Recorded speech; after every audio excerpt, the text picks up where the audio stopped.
Good afternoon, everyone. Thank you for making time for the cybersecurity webinar.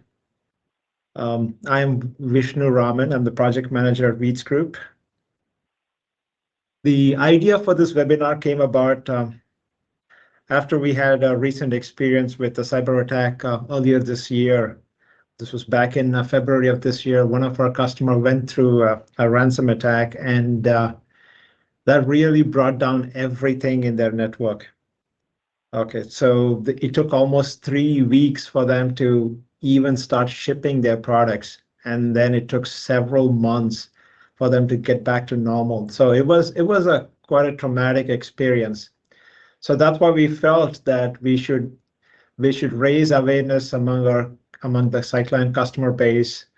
I know a lot of companies are doing everything that they can, but these guys seem to be always one step ahead. So whatever we need to do to be prepared and also to recover as quickly as possible if such an event happens. We are partnered with CyberSafe Solutions, and we felt that they're well known in the marketplace. We felt they can provide the education to our customer base to educate them on how to be better prepared, what are some of the best practices. So our goal today is to educate our customer base here on prevention as well as recovery from an attack such as this. With that, let me introduce Kevin from CyberSafe Solutions. He's going to be running the presentation today. I'll be available to answer any specific questions from my experience, what I had to go through. With that, Kevin, if you want to proceed. Sure thing. Yeah, thanks Vishnu. Thanks Veets Group for hosting this webinar. I'm really happy to be here. So my name is Kevin Kipp. I'm from CyberSafe Solutions. I've been working in security for essentially all of my adult life. So this is the only thing that I know. And I don't know if that's impressive or sad, but my experience is I used to work for an industrial automation company called Yokogawa that's based out of Japan, but they have an office in Houston, Texas. So I do have some experience working in, from a security standpoint, working in industrial and manufacturing environments and things like that. So that's the reason why I'm here today. And so the biggest thing is, like, in manufacturing, when it comes to cyber, it's really a question of if you're going to get hit, not when you're going to get hit, but not if. It used to be the case that people would think that, hey, my company is too small, I'm not a target for attackers, things like that. The reality is that, everyone's a target at this point. So we want to make sure that we're, preventing all the attacks that we can, detecting when we can't prevent, and then responding as quickly as possible. So just looking at the broader manufacturing industry as a whole, it's absolutely a target. It's actually the #1 target by vertical. And that's more than finance, that's more than insurance combined, that's more than the energy sector, that's more than a lot of verticals actually. And there's a lot of questions there behind that. Why is this happening? Why would somebody attack manufacturing? I don't really know. I can't really speak for the attackers, but what I will say is oftentimes attackers are opportunistic. So they're looking for low-hanging fruit. They're looking for legacy technologies, things that haven't been updated in a really long time, things like that. So that's my expectation. I'm a defender. I'm not an attacker. I can't really speak for them, but that's my assumption there. So the threat is real. These attacks are getting faster and faster. And attackers are switching up their tactics every day, seemingly. So, the focus really becomes, what can we do to prevent these things? Obviously, but if you're going to get hit, the focus shifts from prevention to detection. So that's what I'm trying to emphasize here.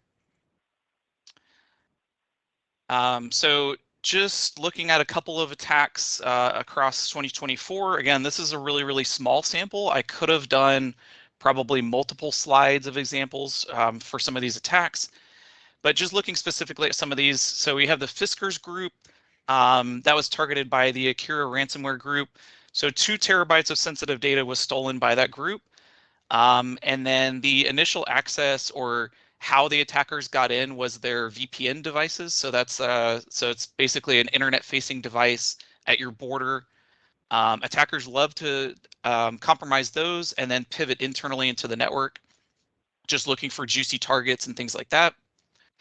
And then the next one there is the Hoya Corporation. So they actually had, again, 2 terabytes of data stolen. And then there was a $10 million ransom that was requested.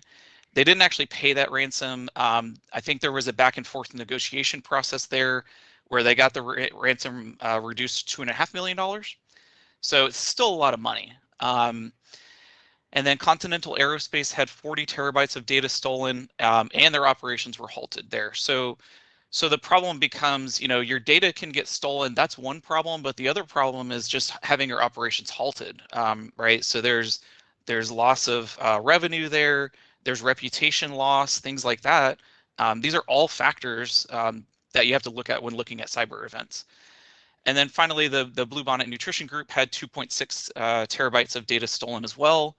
And then the initial access, or how the attackers got in there, was a phishing email. So that sort of goes back to that whole, focusing on people, process, and technology. We want to make sure that 2-factor authentication is enabled where you can. You want to make sure your users are able to spot a phishing email, that there's some type of reporting mechanism there, things like that. So looking at a real case study, this was an actual event that happened. So essentially what happened is attackers love to send out waves of phishing emails. They call it a campaign. And it'll be essentially the same email sent to, thousands or even millions of people.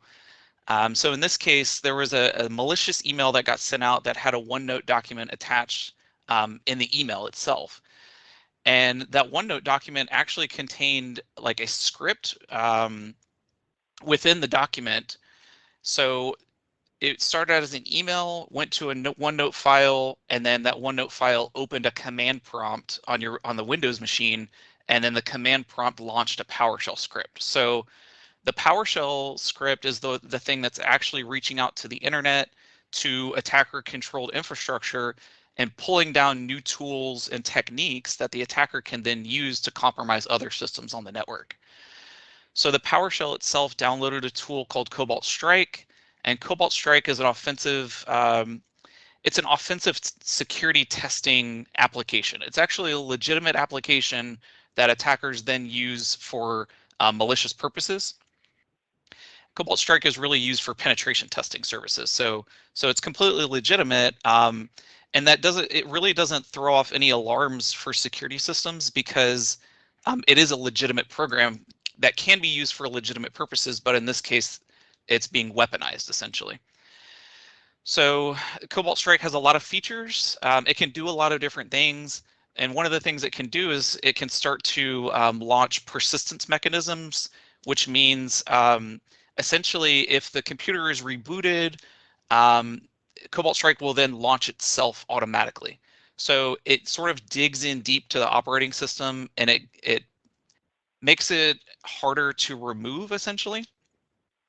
So that's exactly what's happening here. So Cobalt Strike registered what's called a scheduled task on Windows, where every time the computer is rebooted, it will automatically launch that Cobalt Strike process again. So then the next thing that happens is attackers compromise one system, but then they always pivot to another target across the network. So they're looking for credentials, they're looking for juicy files, any type of trade secrets, they're looking for backup servers and things like that. And so what happened here was the user that was compromised was a domain administrator already. So essentially that user had full wide keys to the kingdom access across the entire domain. They had administrator rights to every single system. So the attacker was really, really lucky in that aspect, because typically for an attack to be successful, they might have to compromise multiple users. And in doing so, they might raise alarms along the way. But in this case, they compromised a domain administrator. So at that point, they had full control over every other system across the network. So now that the attacker has figured that out, they start enumerating the network. They spider out across the network to try to figure out, hey, what type of trade secrets can I steal? What type of sensitive data can I have access to? They start looking at backup servers and things like that, because when they launch their attacks, they're not only doing this for destruction, right? It's not just fun. There's usually some espionage purpose behind it, or some financial purpose behind it. So they really want to steal your data and then extort you for it. And they'll say, hey, I've copied all your data. Pay me $10 million, pay me $3 million, and I won't release it to the public. But they're criminals. You know what I mean? They can't be trusted. So it's not always the case that if you pay the ransom, you're going to get those files back. And oftentimes they sort of double extort you, where they steal the data, they request a ransom, and then they release the files anyways. So paying the ransom doesn't really help in a lot of cases. So essentially what happened is the next move was the attacker pivoted to a file server and a backup server. So their targets were they didn't compromise the entire environment, but they really only looked for the things that it was a targeted intrusion. Essentially, they're looking for the things that matter the most to this company: trade secrets, financial documents, etc. And then the attacker only planted ransomware on those two places, the file server and the backup server. They didn't touch the rest of the environment. So, going back to that extortion example that I gave earlier, this is exactly what happened in this sense. So the attacker copied all the files from the backup server and the file server to a remote location. That way they're in control of that data. They can do whatever they want with it. And then at that point, they planted the ransomware. It encrypted all the files on the file server and the backup server.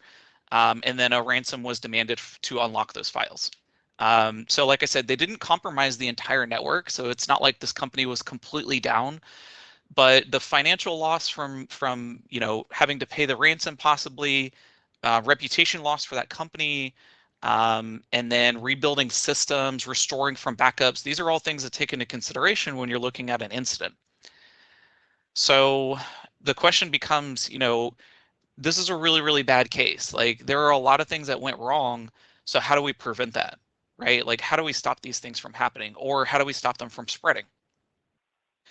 So a couple of different things. The first thing is the initial access was an email, right? So we want to take a look at email security and start bolstering those defenses. You can use third-party secure email gateways. I'm being vendor agnostic in this sense, but there are some protections built into the Microsoft ecosystem that you can utilize as well, just to sort of stop a lot of this from happening in the first place. Ideally, those malicious emails and the malicious files and things like that would be stopped at something like a secure email gateway. But again, prevention is not 100%. So then the focus becomes, okay, an email slipped through. What do we do after that? So the next thing is really just securing and monitoring your endpoints. I mean, a lot of activity happens at the endpoint level, whether it's a user getting phished, whether they're downloading weird programs from the internet, things like that. So we really need to focus on securing the endpoints and securing the users. Another concept in security is the concept of principle of least privilege. So what that means is, not everyone should have access to all systems.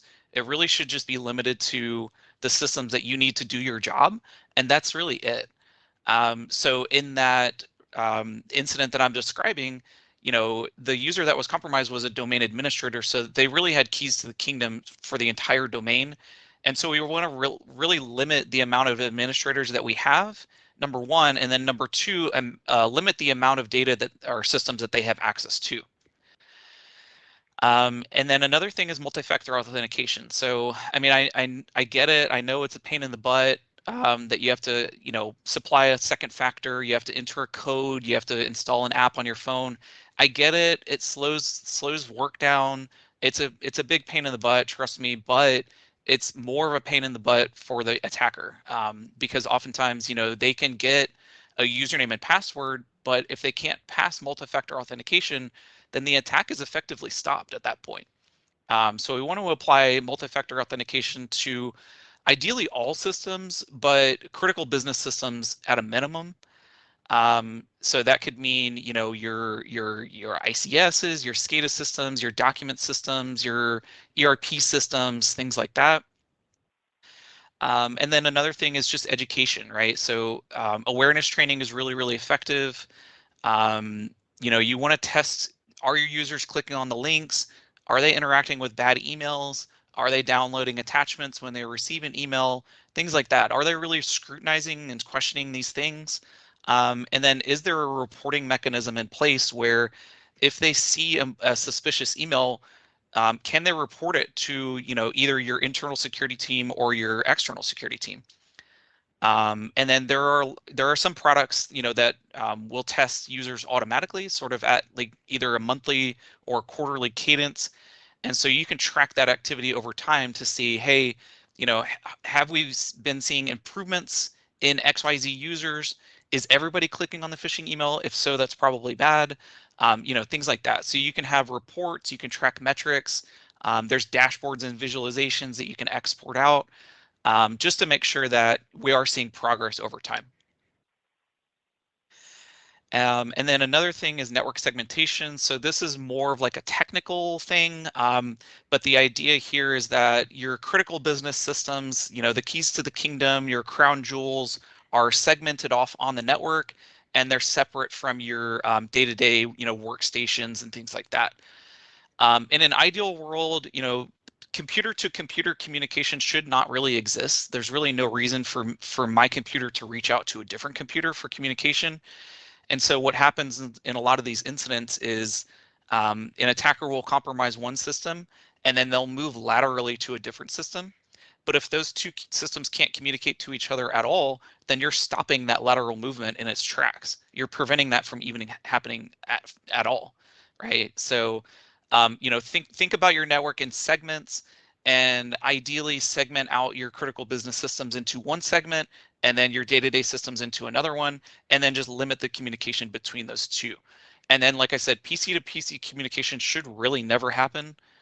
It's ideally PC to server or server to PC. So, and then when it comes to sort of the response actions, we covered preventative controls, we covered detective controls, we covered security awareness, and those are all really, really important. But another thing is your backup solution, right? So, do you have a backup system in place? Have they been tested? How often are they run? Do you have users assigned to each critical business system to ensure that those backups or those systems are being backed up properly? And then there's a concept called the 3-2-1 method for backups. So this is just a cybersecurity best practice, and it goes three unique copies of data copied to two different mediums. So that can be hard drive, solid state drive, cloud storage, tapes. If you're still using tapes, that's fine. And then one offsite location. So again, that could be an offsite location in the sense of um, an offsite data center or co-location, or that could be sent to the cloud as well. So a couple different ways to go about it, but just remember 3-2-1 for your backups. So when it comes to cybersecurity concerns in manufacturing specifically, I look at it in a couple different ways. From what I've seen, there's sort of like an over-reliance on connected systems. So there are a lot of sort of internet connected thingies in the environment, whether that be IoT, IIoT, whatever. It's essentially increasing your attack sprawl or your attack surface within the network.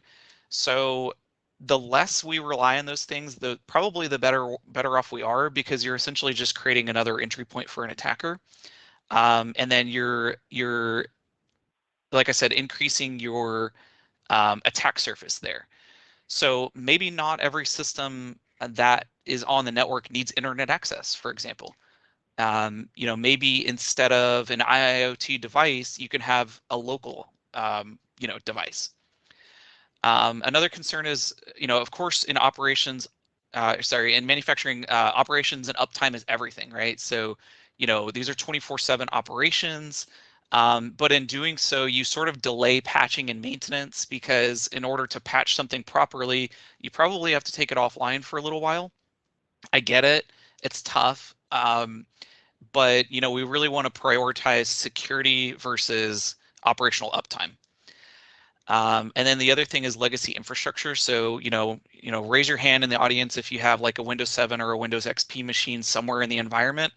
Like I said, you really want to segment those things off, and protect them as best as you can. And then keep those things up to date as best as you can too. So I get it, it's tough, but security needs to be top of mind essentially.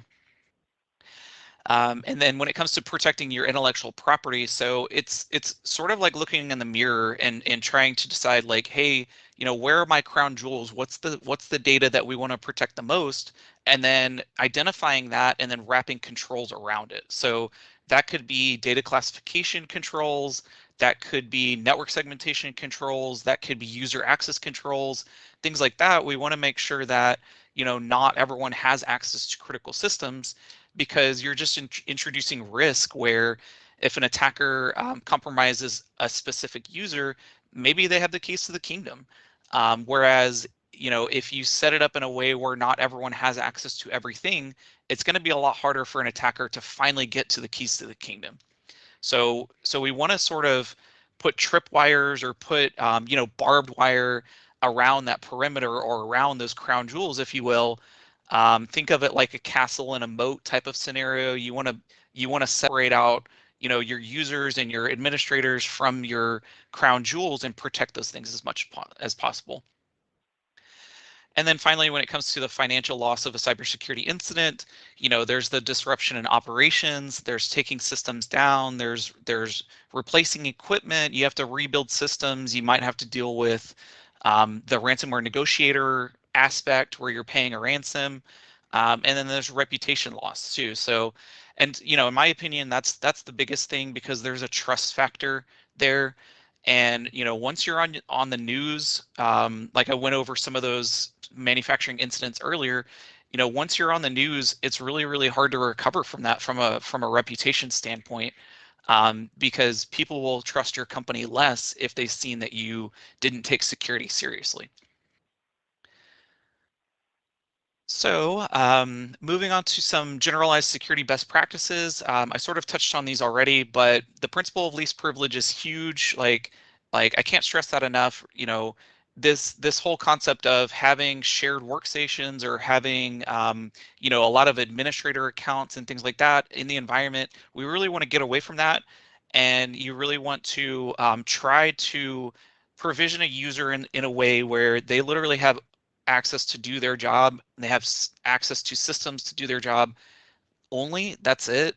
Ideally, no exceptions, but every environment is different. And then segregation of duties. So typically on the shop floor, there's one computer for a high number of users. And we really want to try to move away from that, because from an attacker's perspective, if they compromise that system, those credentials for all those users are stored on that system somewhere. An attacker is going to try to find a way to compromise all those people's credentials. And so we're really just limiting the blast radius there. So, I get it. It's probably going to be hard to move away from those shared workstations, but, just as a cyber best practice, my recommendation is sort of separating out those functions separating out those workstations either by function or by user, and then keeping them separate too. And then when it comes to sensitive data, again, it comes down to finding out what your crown jewels are. What are you really trying to protect there? And then classifying that data and then restricting it as much as possible, ideally to only a few users. And then from a security awareness training perspective, I sort of touched on this already, but educating your users, providing a sort of a safe way to report an email is always ideal. Because I guarantee, if people say something, or sorry, if people see something, they will say something. But if there's no reporting mechanism in place there, they're just going to delete that email and move on with their day. So we want to make sure that all those things are tracked, user counts, clicking on the email, downloading an attachment, and things like that. There are a number of platforms that offer security awareness training. I'm trying to be vendor neutral here, so I won't mention any names, but there's a lot of good products out there. So, sort of invest in training your users because they're your number one threat. And then some general tips there. So strong passwords and multi-factor authentication. I get it. Having long, unique passwords is tough. You could implement something like a password manager across the environment where people don't have to remember their passwords anymore. They can either have an app or some type of system that remembers them for them. So that's one option. But ideally, having strong, unique passwords and multi-factor authentication on all your critical business systems is going to be helpful there. And then from a security perspective, you can centralize your logging and monitoring, meaning, so there's a concept of a SIM, so security information and event management system is used to centralize all the endpoint, network, any cloud workload, any identity and email logs, security logs into one place. And then your in-house or third-party security team can then work out of that system to analyze security incidents. So, but the biggest thing there is centralizing it, right? So it needs to go all to one centralized location for the security team to review. We don't want to have security data flowing all over the place across the network, but it should be centralized. And then again, regularly patch and updating software. I get it, uptime is everything, but we do need to take security in mind. And regularly, unfortunately take systems down for a brief time just to get those things patched and then back up and running again. And then from a firewall's perspective, attackers love to exploit anything that's internet facing. So that would be like your firewall or your internet gateway, things like that. Keep those things patched and updated because there are a number of attacks, ransomware attacks that start by exploiting a public facing device. So that's going to be my emphasis there is firewalls on the network is absolutely critical. On an endpoint, it's kind of hard to control, but from an external perspective, you want to limit your external attack surface as much as you can.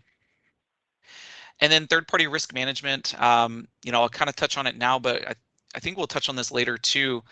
It's really just analyzing who are your third parties, right? Like what data or systems do they have access to? Is that being monitored? Do they take security seriously as well? Have they been vetted? Are there any sort of like third-party compliance frameworks that they might adhere to ensure that your data that you share with them is being protected? Things like that. And then from a compliance standpoint, again, I touched on this earlier, but it's always good to follow like a standardized framework. So there are a number of frameworks that you could follow. I have some recommendations here on screen.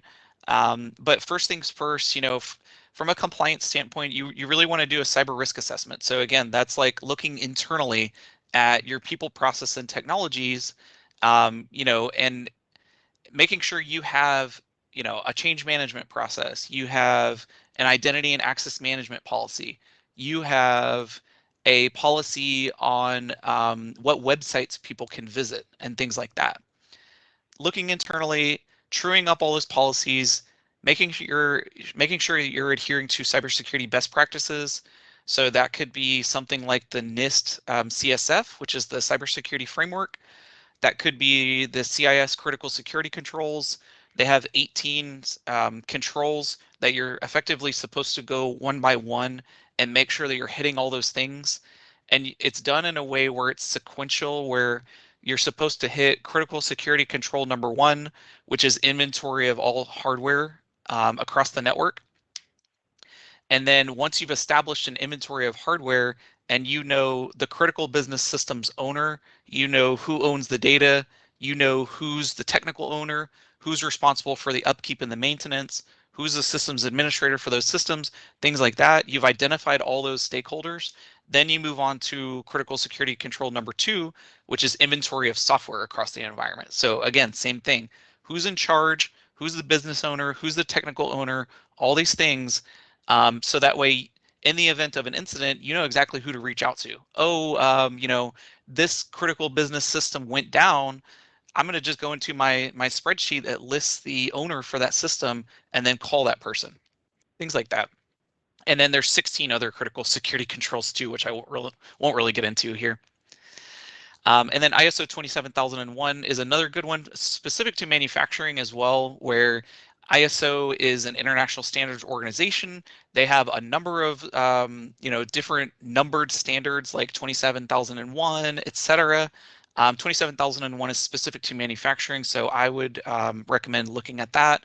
And then the cool thing is that with a lot of these compliance frameworks, there's a lot of overlap between them. So it's essentially like if you decide to go with ISO, for example, that's going to map back to NIST. Or if you go with NIST, it's going to map to ISO, vice versa. So it's cool in a way where you can pick a framework, a standard framework, and follow that path according to that framework.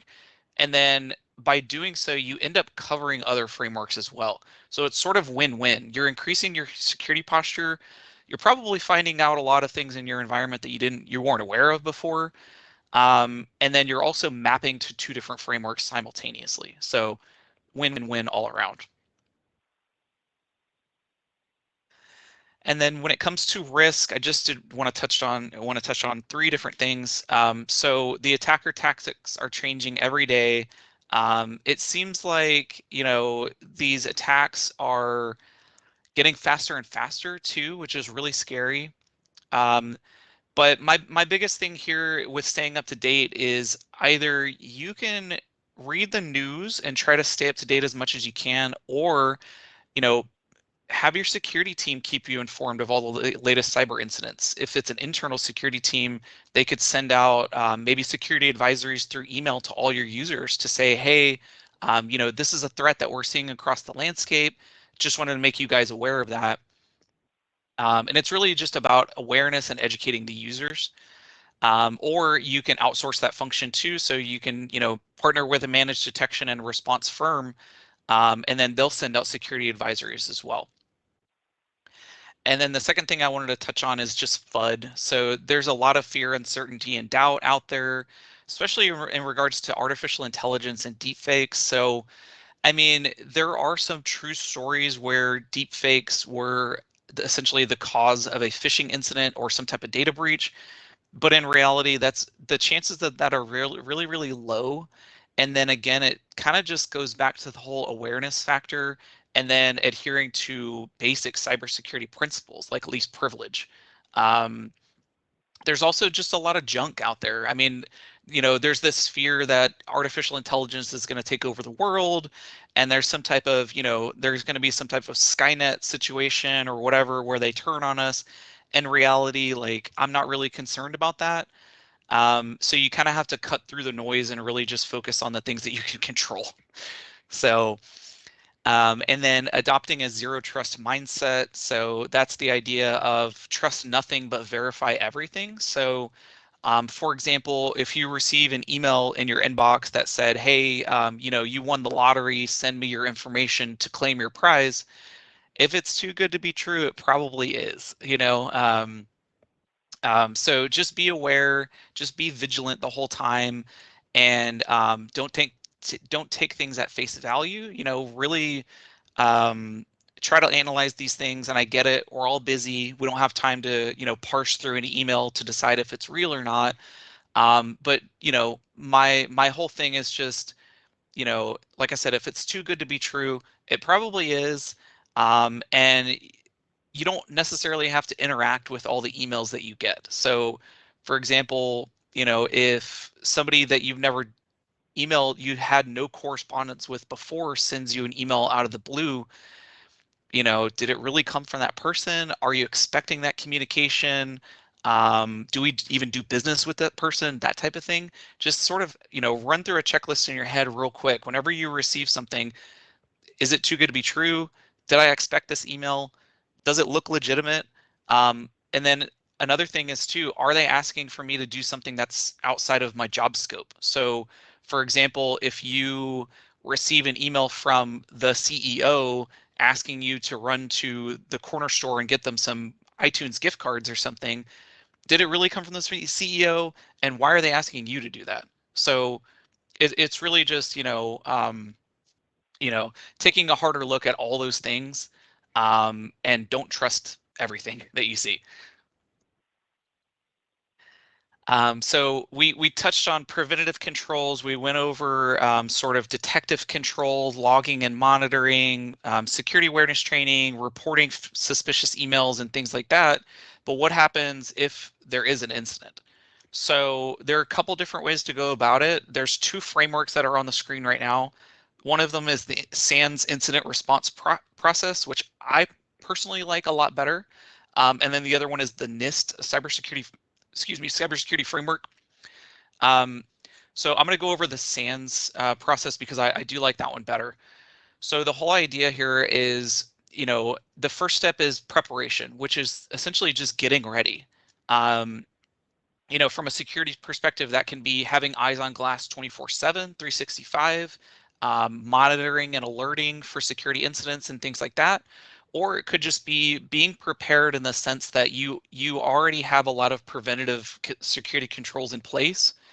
So you're good to go there. But the whole idea there is just being ready for an incident because, again, it's going to happen. It's just a matter of time. And then the second thing is identification. So that one is more for the security team, but it's essentially looking for anomalous activity that could be suspicious, could be malicious, but it's something out of the norm. Those are the things that need to be investigated first. And then when it comes to a response action, that's when you start getting into the containment measures. So from a containment standpoint, for a cybersecurity incident, it could just be, locking out an account. It could be resetting someone's password, resetting their multi-factor authentication. It could be isolating an endpoint. It could be, if it's really bad, unplugging the system, right? Physically going to that system and unplugging it. It happens all the time, but just containing the spread so that it doesn't get any worse. And then after that, after you've contained the incident, you want to move to some sort of eradication. So what that means is, looking at the environment holistically, because cyber incidents don't happen in isolation. It's usually a chain of events or multiple systems that are involved along the way. So we want to make sure that that threat, whatever it is completely eradicated from all your business systems before you move on to recovery. Now, I have seen some cases where high profile incidents, I'm not going to name the company, but I have seen some cases where they didn't fully eradicate the incident and they moved directly to recovery because they wanted to get their business up and running as fast as possible. But they made a mistake where they almost skipped eradication. So when they went to restore all their business systems back up, the attacker was still on the network. They were still inside those systems. So they just got hit again, essentially. So we really want to move slow with the eradication. Like I said, search your environment holistically to try to find every single system that's impacted, eradicate that threat completely, make sure you're in a trusted state before you move on to recovery. And recovery is the most important part. I get it. Like we all want to return to a trusted state, but you really can't skip over your eradication. And then finally, the lessons learned is essentially this loop of continuous learning where, we were prepared for an incident, we identified an incident, we contained an incident, we've eradicated, now we're back up and running. What did we learn from this? Like, what can we do the next time to sort of prevent this from happening in the first place? So that's a huge, huge step. There should always be some type of lessons learned report or an RCA root cause analysis report from any cybersecurity incident. Even if it's really, really small, there's always a lesson to be learned from that. And then just real quickly touching on the NIST process. So it's similar, and it goes identify, protect, detect, respond, and recover. So it's essentially the same concept, but it's mapped in a way where I like the logo. I think the logo sort of sums it up well, where you start at one point on a circle and then you go around that circle. And then by the time you get to recover, or let's call it lessons learned, it should be a loop of continuous learning. right? So, and that is all I got. So, are there any questions or any feedback that I can give? I'm always keen. Hey, Kevin, I had a question. What are your thoughts on cyber insurance policy? Is it a good idea? Should we have in place? How do we go about? Yeah, absolutely. Yeah. So I always recommend people at least look into a cyber insurance policy. The thing that you're going to run into there is once you start reaching out to some of these insurance companies, they're going to have you do some sort of cyber risk assessment internally, because they don't want to take on risk, right? So their Right. their their whole business is in risk reduction and mitigation. So they don't want to issue a policy out if they have a suspicion that you will get breached. So there will always be some sort of due diligence process done on the insurance company's side, whether that's, a cyber risk assessment that they mandate that you pay for yourself, or a lot of times the cyber insurance companies will partner with a company that does the risk assessment there.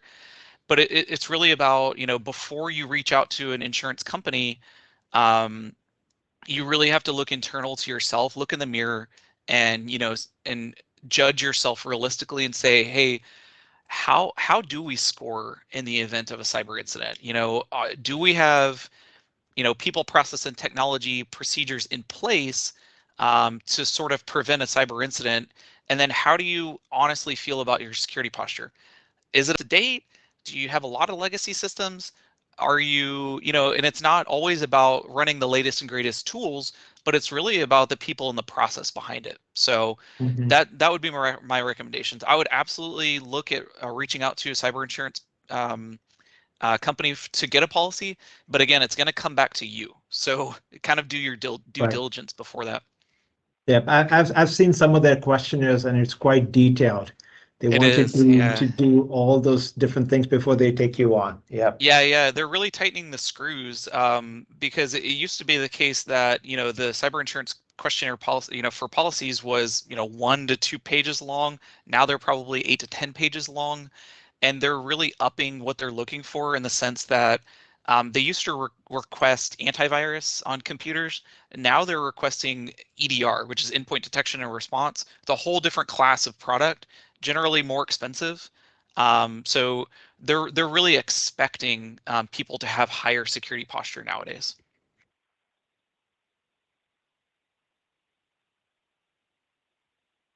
If a manufacturing company had a limited budget, what could they be doing?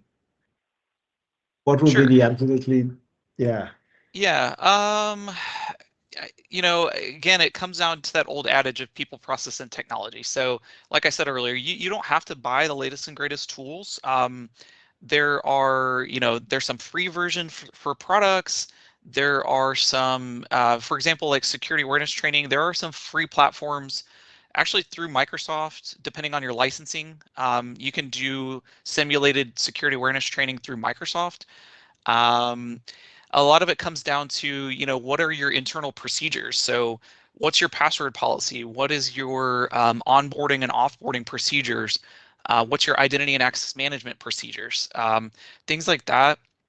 So you really don't have to pay a lot of money, but it's really just adhering to cybersecurity best practices in the sense that, one, we don't grant access willy-nilly to Mhm. everybody. And then two, we want to audit those things too. So there is this concept too of um, permission creep, where let's say you have an employee that has been with the company for a really, really long time, and maybe they've moved from one department to the next. So typically they'll sort of take their access with them, their access to their systems and things like that.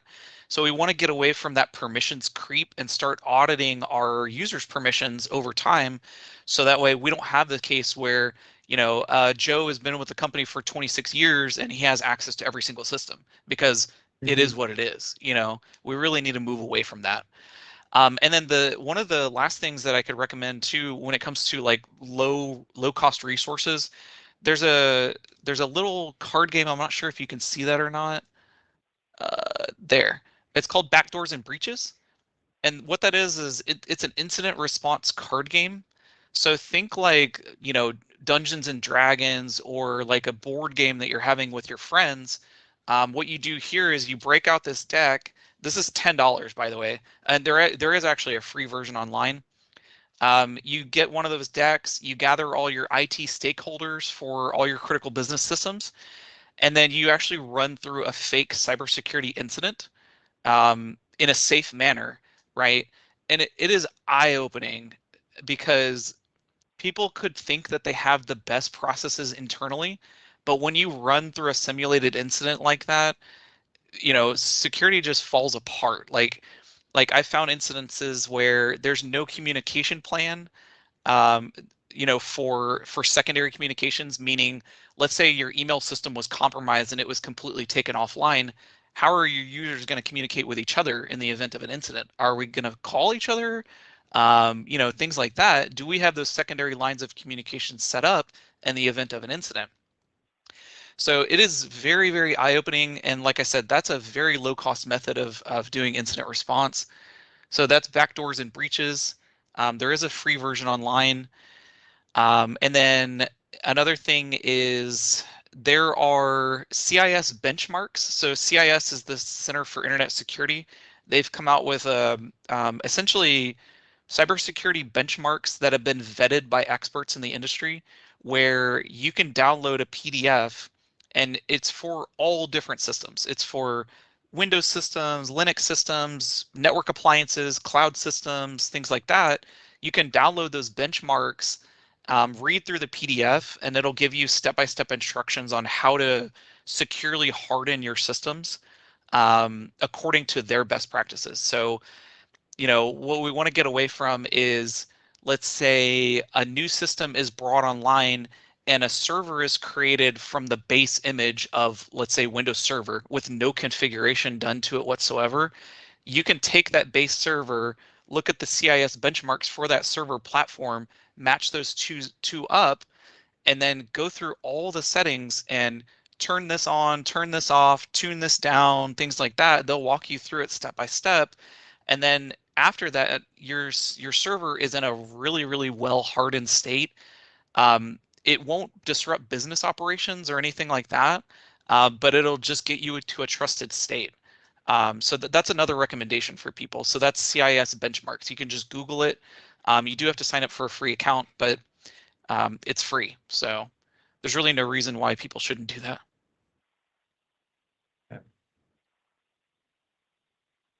Are there some common mistakes that you've seen among manufacturing companies that increase their risk? I mean, a lot of times it's having to do with sort of the nature of the business, right? So 24/7 operations is a thing in manufacturing, and then legacy systems is another one too. Those sort of go hand in hand where, you really need to take time to do security properly. And so what that means for production or operations is, unfortunately, you probably will have to take down that system to patch it,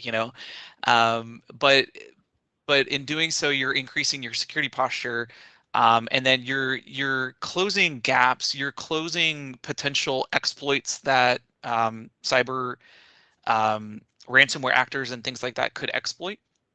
And so it's a lot of it's this cat and mouse game where if you patch this system, they find a workaround. Then then you change a configuration and they find another way around it. But it's really just staying up to date with the latest tactics and techniques that attackers are using, plugging all the holes that you can, whether that's through configuration changes or patch management, educating your users and things like that. But so a lot of the mistakes are, over reliance on legacy systems, for example. I mentioned, Windows XP and Windows 7 systems earlier. I guarantee somewhere in the environment, there's one of those legacy systems. So we want to make sure that those things are protected. They're segmented on the network. There's restricted access to them, and then all your security monitoring is sort of increased for those critical systems. So, and then another thing too is essentially not having security 24/7. So I get that in operations, like the shop floor, for example, is going to be a 24/7 operation, but is your security apparatus 24/7? Do you have somebody watching those alarms in the middle of the night? Things like that. So, what I would hate to see is operations, meaning the shop floor and the manufacturing aspect is a 24/7 operation, but your cybersecurity is only 9 to 5. Like, to me, that Mm, doesn't make sense. It's going to introduce a lot of risk. If somebody's not watching, your company 24/7, you're going to be in a bad position if something happens at 2 in the morning. right, right. And one more question. I know you talked about it's not just enough to prevent an attack, but also be ready to recover from it. How often do you have to run through your recovery plan so that you make sure you shorten your time to come back to normal? Oh man, it depends on the company, it depends on their budget, it depends on their risk tolerance, et cetera. But I would say quarterly at a minimum. Um, you know, just to go through the entire exercise of an incident response and Hmm. recovery exercise, um, attributing all the stakeholders, right? Making sure everyone knows they're responsible for this. This is this person's job duty, etc. I would say quarterly at a minimum. Ideally, it should be monthly. But again, it's going to depend on the company, the size, the staff that they have on hand, things like that. Yeah, yeah. And also, just to add from my experience, this client of ours who had this problem, they did end up paying the ransom. That was because a lot of their engineering drawing files were compromised and they threatened to release those.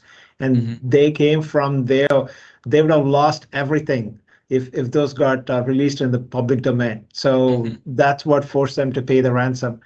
But yeah, that's a serious risk. It's not just you can recover from your backups, but also they actually threaten you with releasing your information to the public. Yeah, that reputation loss is huge, potentially, because like I said, once you lose the public's trust, it's really hard to recover from. Yeah. Any other questions from the audience? And I want to thank everyone who attended this webinar. Thank you very much. Hopefully, you found this useful. Again, yeah, if you have questions, feel free to reach back. We can help you if you have any questions or if you want to know what to do next. Thank you so much. Yeah, thanks.